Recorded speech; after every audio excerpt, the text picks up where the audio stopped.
خانمش کرمان است؟ بله بفرمایید. با اونا یک مکتوب آورده. ها اونا خانه نیستن، من گرفتم میتونم.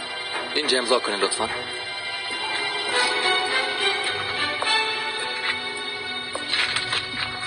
روز خوش.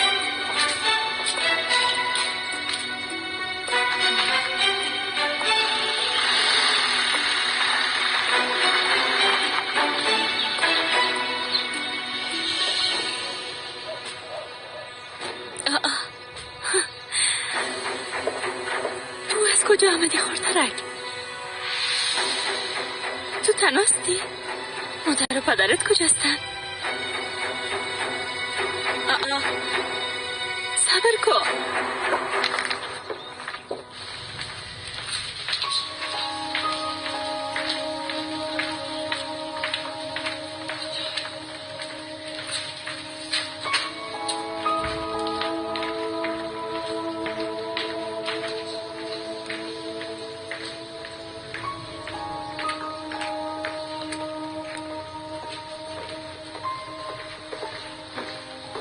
چطور استی خانم افسون؟ کدام مشکل خو نداری؟ کسی خو اذیتت نمیکنه؟ اگه میکنه برام بگو.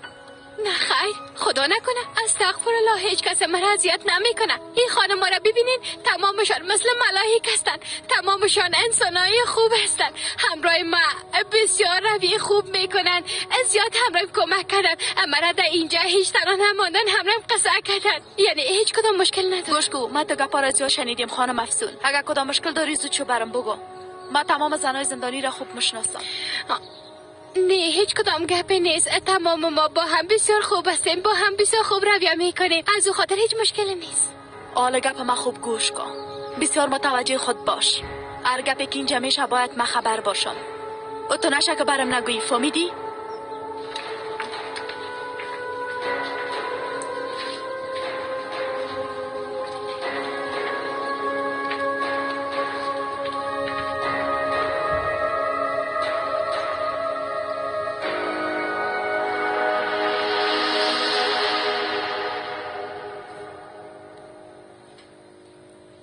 حالا دیگه تلفنت جواب بده.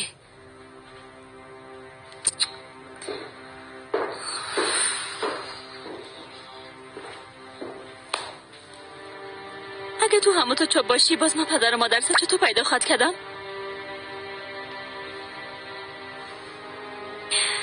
خب پس حداقل نام خودتو برام بگو.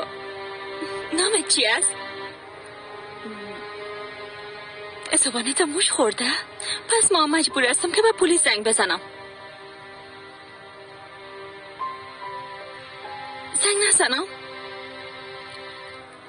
درست است، به پلیس هم زنگ نمیزنم. خب پس چی کنیم؟ تو گوش نستی؟ اما یک کیک چاکلیتی خو از دست من میخوری، همه تو نیست؟ درست است، پس من برات یک کیک چاکلیتی میارم.